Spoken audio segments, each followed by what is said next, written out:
Hello everyone, welcome back to my channel.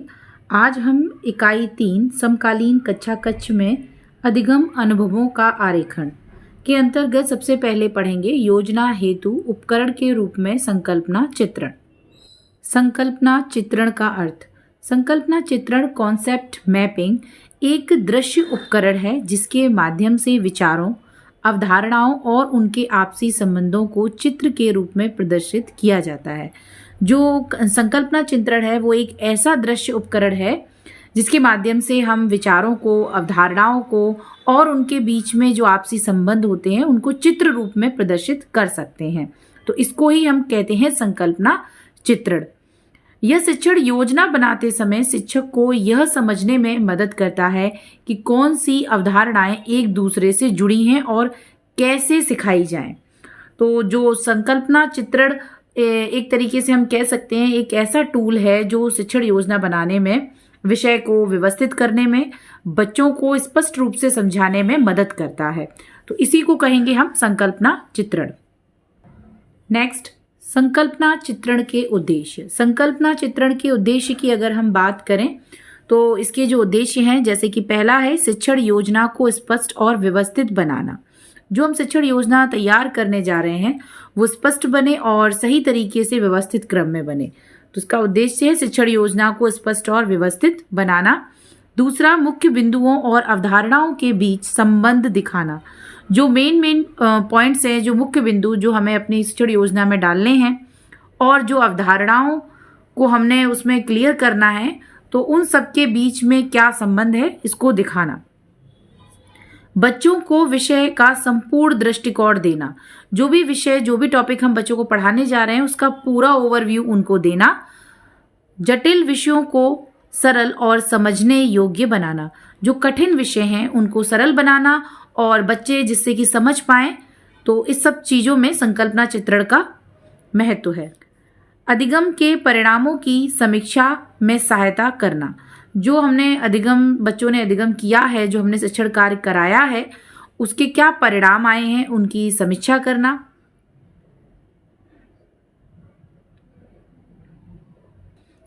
योजना में संकल्पना चित्रण की भूमिका। जो हम शिक्षण योजना बनाते हैं उसमें संकल्पना चित्रण की क्या भूमिका रहती है।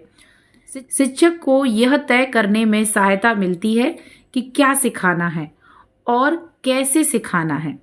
मतलब जो हम शिक्षण योजना बनाते हैं, जो पाठ योजना हम तैयार करते हैं, तो उसमें संकल्पना चित्रण का क्या रोल रहता है।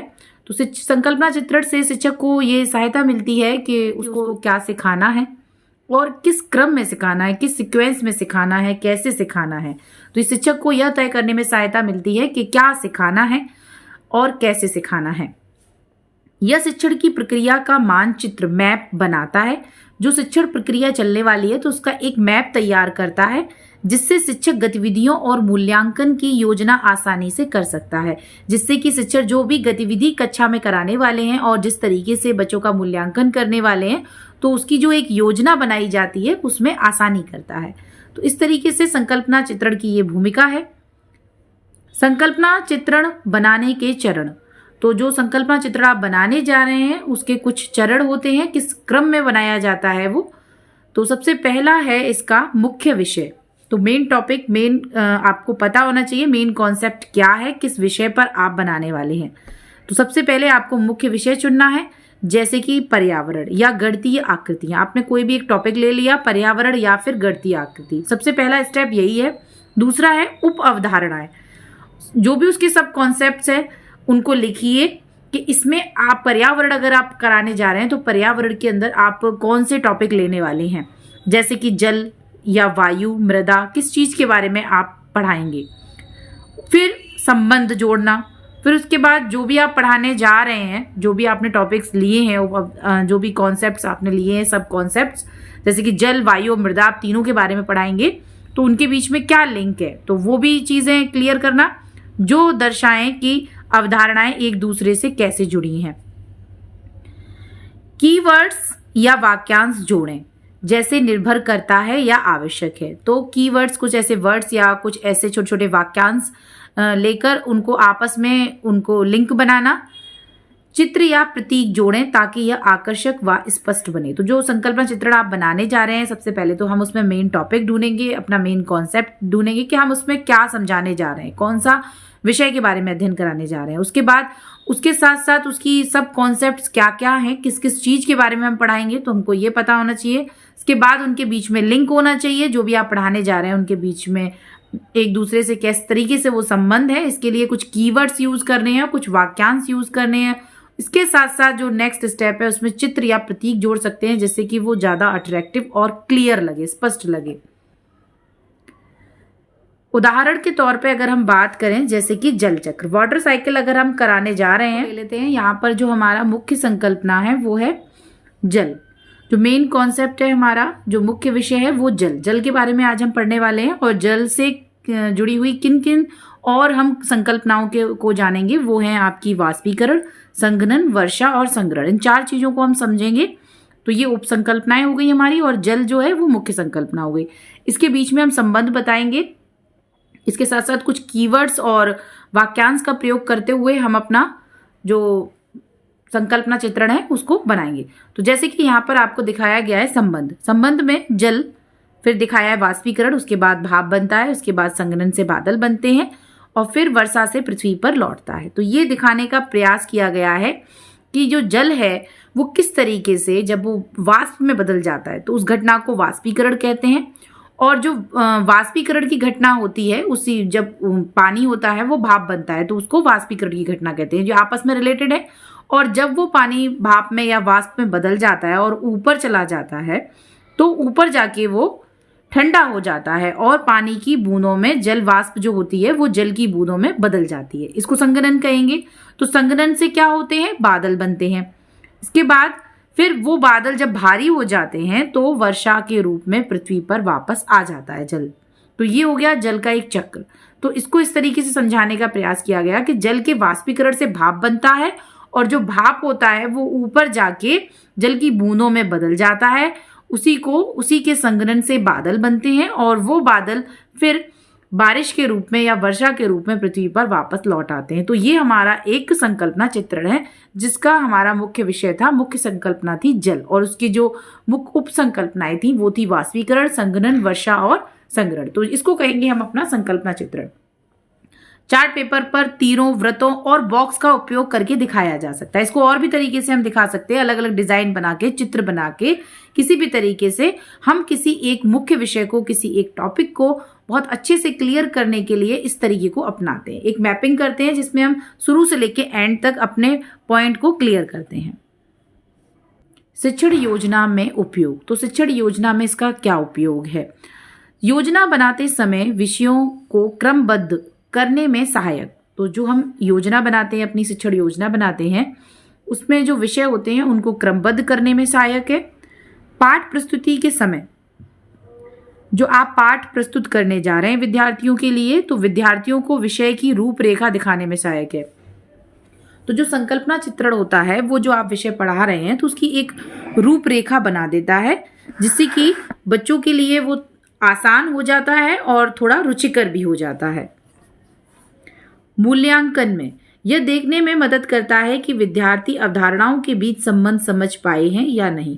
तो इस तरीके से शिक्षण योजना में संकल्पना चित्रण का बहुत महत्व है।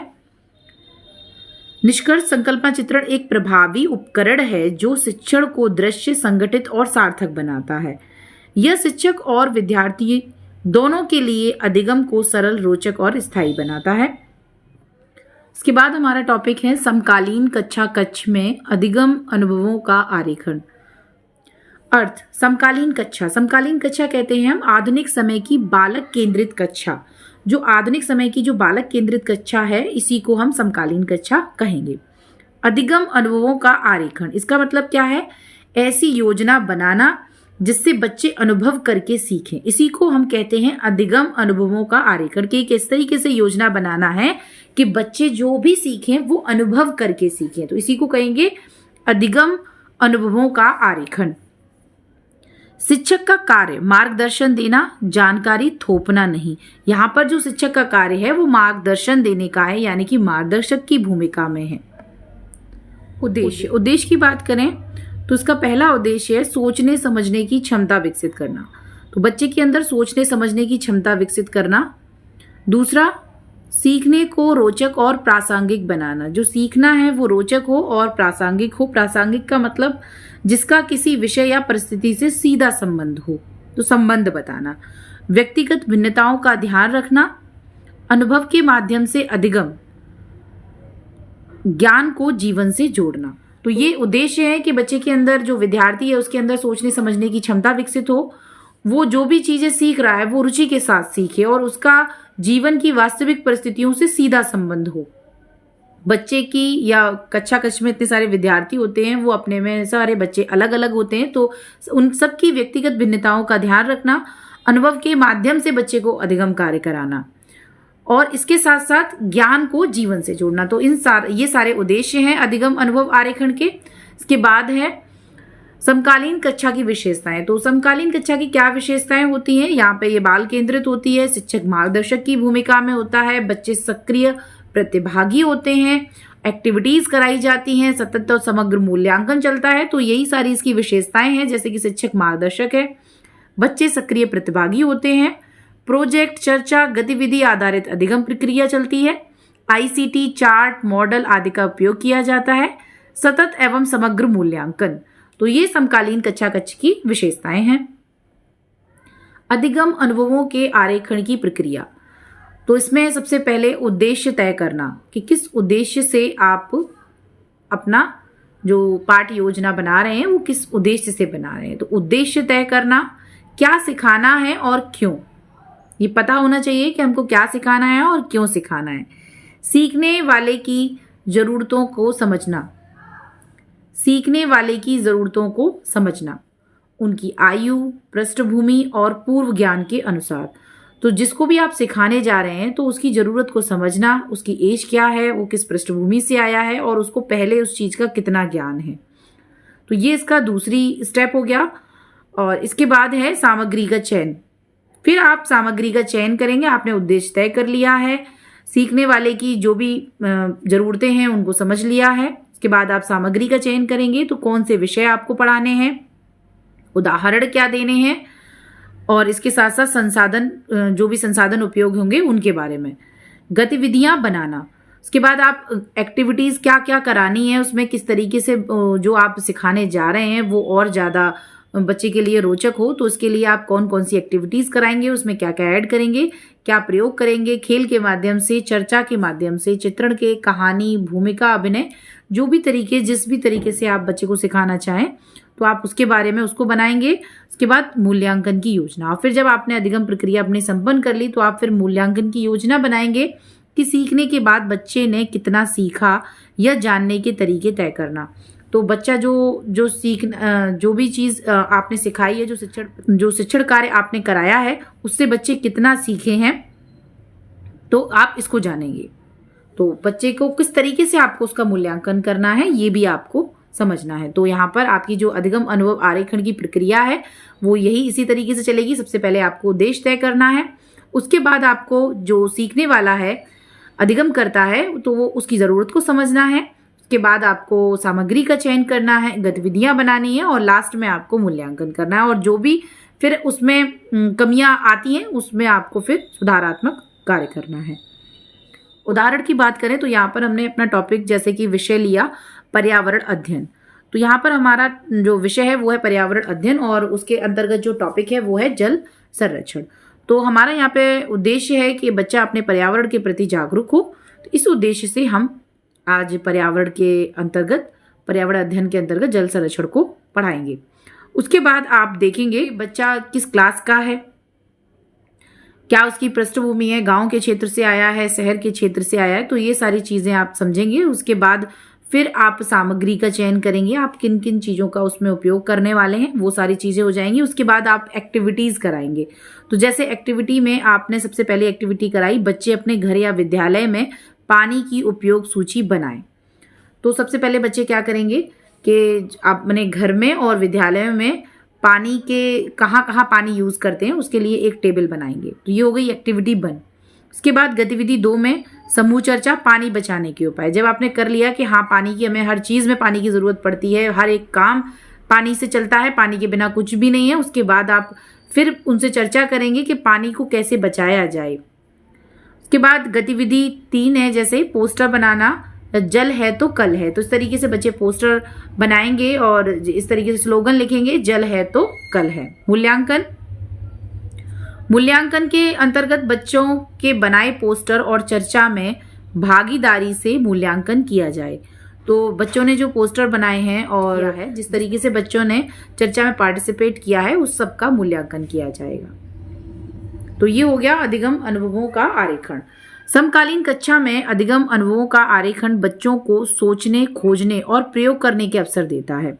इससे शिक्षा जीवंत, अनुभवात्मक बनती है। निष्कर्ष की बात करें तो सीखना एक आनंदमय प्रक्रिया बन जाता है। अगर हम देखें तो अधिगम अनुभव आरेखन का मतलब यही है कि एक ऐसी योजना बनाना जिससे बच्चे अनुभव करके सीखें। नेक्स्ट टॉपिक है हमारा विकासशील संसाधनों को पहचानना एवं प्राप्त करना। अर्थ, विकासशील संसाधन वे होते हैं जो शिक्षण अधिगम प्रक्रिया को बेहतर और प्रभावशाली बनाते हैं। तो विकासशील संसाधन उनको कहेंगे जो शिक्षण अधिगम प्रक्रिया को बेहतर बनाएंगे और प्रभावशाली बनाएंगे। इनमें पुस्तकें, चार्ट, लोग, परिवेश, तकनीक, समुदाय और स्थानीय सामग्री शामिल है। जो भी आसपास आपके सामग्री उपलब्ध है, चाहे वो आसपास के लोग हों, आपका परिवेश हो, तो वो सारी चीज़ें हम अधिगम प्रक्रिया के अंदर उसको शामिल करेंगे तो वो उससे शिक्षण अधिगम प्रक्रिया और बेहतर और प्रभावशाली बनेगी।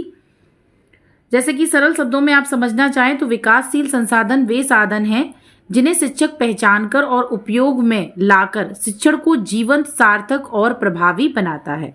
इसको हम कहेंगे विकासशील संसाधन।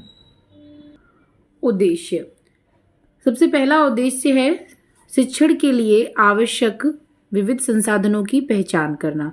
तो जो हम शिक्षण प्रक्रिया कराने वाले हैं उसमें किन किन संसाधनों की हमको आवश्यकता पड़ेगी उसकी पहचान करना। स्थानीय स्तर पर उपलब्ध संसाधनों का सर्वोत्तम उपयोग करना और स्थानीय स्तर पर हमें जो भी संसाधन उपलब्ध हैं उसका सर्वोत्तम उपयोग करना। विद्यार्थियों में अन्वेषण, अवलोकन और सहभागिता को प्रोत्साहित करना।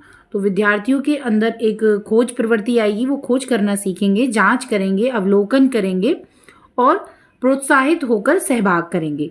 विद्यालय और समुदाय के बीच संबंध विकसित करना और इससे विद्यालय और जिस समुदाय में वो रहते हैं उनके बीच में एक संबंध स्थापित होगा। शिक्षण को अनुभवात्मक और जीवन से जुड़ा बनाना और इससे शिक्षण प्रक्रिया अनुभवात्मक बनेगी और जीवन से जुड़ेगी। नेक्स्ट टॉपिक है विकासशील संसाधनों के प्रकार। विकासशील संसाधनों की बात करें तो यहाँ पर आपके 5 तरीके के विकासशील संसाधन दिखाए गए हैं, जैसे कि मानव संसाधन, शिक्षक है, विद्यार्थी है, अभिभावक है और समुदाय के लोग। दूसरा है भौतिक संसाधन, जैसे कि चार्ट, मॉडल, नक्शे, उपकरण, स्थानीय सामग्री। इनका हम अपनी शिक्षण कार्य में यूज कर सकते हैं। प्राकृतिक संसाधन की बात करें तो नदियां, पेड़ पौधे, मिट्टी, आकाश, जीव जंतु। सामुदायिक संसाधन पुस्तकालय है, संग्रहालय है, पंचायत भवन और खेत। प्रौद्योगिकी संसाधन smart board, computer, mobile app, internet. तो ये सब विकासशील संसाधन है आपके। तो ये 5 तरीके के हैं। पहला तो मानव संसाधन, दूसरा आपका भौतिक संसाधन, तीसरा प्राकृतिक संसाधन, चौथा है सामुदायिक संसाधन, 5वां है प्रौद्योगिकी संसाधन। अब बात करते हैं हम संसाधनों की पहचान की प्रक्रिया। संसाधनों की पहचान की प्रक्रिया की अगर हम बात करें तो सबसे पहले आप देखेंगे विषय और अधिगम उद्देश्यों को समझना। जो विषय है आपका और आप जो अधिगम कार्य कराने वाले हैं उसके उद्देश्य क्या हैं उनको समझना।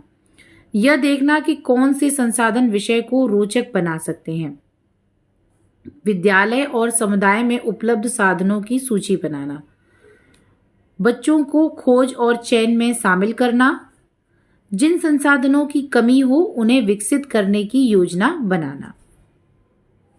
तो यहाँ पर हम सबसे पहले जो भी हमको पढ़ाना है उसका उद्देश्य हमको समझना होगा। उसके साथ साथ हमको ये देखना होगा कि हमें कौन कौन से संसाधन अपने विषय में यूज करने हैं जो विषय को और रोचक बना सकें। फिर हमें विद्यालय और अपने आसपास के जो समुदाय है उसमें उन संसाधनों की खोज करनी है, उनकी सूची बनानी है, उनको ढूंढना है। इसमें आपके जो बच्चे हैं वो भी खोज और चयन में शामिल होंगे। जिन संसाधनों की कमी होगी आप उन्हें विकसित करने की योजना बनाएंगे। तो ये है संसाधनों के पहचान की प्रक्रिया। संसाधनों को प्राप्त करने के उपाय। संसाधनों को किस तरीके से प्राप्त किया जा सकता है, इसके क्या उपाय होंगे? तो इसमें सबसे पहले विद्यालय के अंदर भी बहुत सारे संसाधन उपलब्ध होते हैं, जैसे कि पुराने मॉडल हैं, किताबें हैं, प्रयोगशाला सामग्री, इन सब का हम उपयोग कर सकते हैं। समुदाय से सहयोग। समुदाय, जो आपका समुदाय है उससे आपको सहयोग मिलेगा, जैसे कि विशेषज्ञों को बुलाना, स्थानीय वस्तुएं जुटाना। प्रौद्योगिकी का उपयोग। यूट्यूब, पीपीटी, शैक्षणिक वेबसाइट का उपयोग करना। विद्यार्थियों के साथ निर्माण, चार्ट बनाना, मॉडल बनाना, फ्लैश कार्ड बनाना। तो विद्यार्थियों के साथ हम इन सब चीज़ों को बनाकर भी अपनी अधिगम प्रक्रिया को रोचक बना सकते हैं। संस्थाओं से सहयोग लेना, जैसे कि पुस्तकालय है, एनजीओज हैं, प्रशिक्षण कार्यक्रमों का उपयोग। तो इन सब चीज़ों का हम यूज़ करके अपनी शिक्षण कार्य को और अनुभवात्मक और जीवन से जुड़ा हुआ बना सकते हैं। तो ये है संसाधनों को प्राप्त करने के उपाय। विद्यालय के अंदर भी हम प्राप्त कर सकते हैं, समुदाय से भी हम सहयोग ले सकते हैं, कि प्रौद्योगिकी का भी हम यूज़ कर सकते हैं इसमें, और विद्यार्थियों के साथ मिलकर हम कुछ बना भी सकते हैं, जैसे कि चार्ट है, मॉडल पेपर है, फ्लैश कार्ड्स है।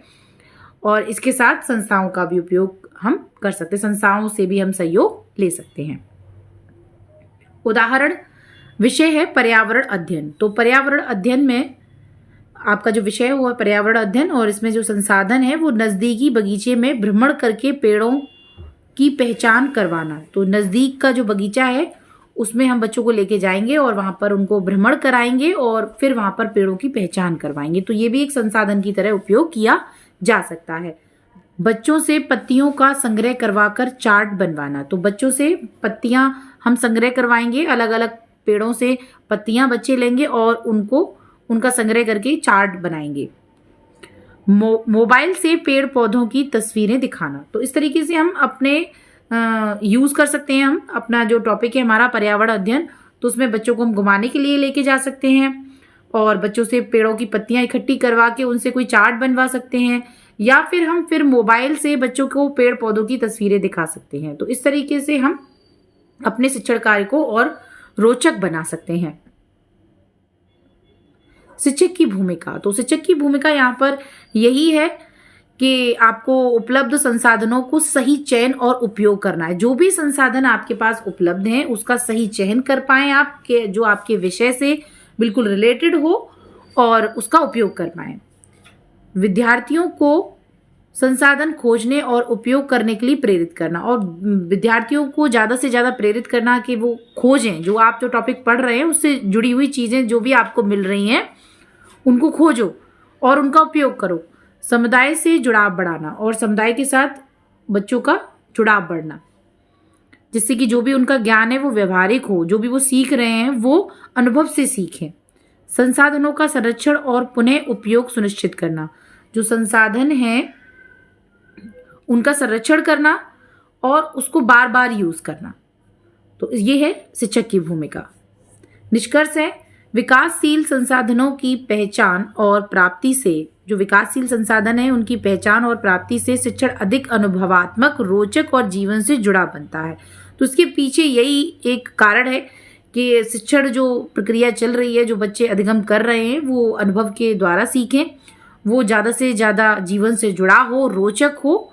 इसलिए हम विकासशील संसाधनों का प्रयोग करते हैं अपने शिक्षण कार्य में। एक संवेदनशील शिक्षक ही साधारण संसाधनों को भी सार्थक अधिगम अनुभवों में बदल सकता है। तो बड़ी साधारण सी चीज को भी हम अपने अधिगम अनुभव से जोड़कर उसको बहुत ज्यादा सार्थक बना सकते हैं। नेक्स्ट, तो आज के वीडियो में हमने अपने 3 टॉपिक कवर करे हैं। एक संकल्पना चित्रण, योजना उपकरण के रूप में संकल्पना चित्रण, दूसरा था अधिगम अनुभवों का आरेखन, और तीसरा था हमारा विकासशील संसाधनों की पहचान और प्राप्ति। अगर आपको वीडियो अच्छा लगा है तो लाइक कीजिए, चैनल को सब्सक्राइब कीजिए और ज़्यादा से ज़्यादा शेयर कीजिए। धन्यवाद।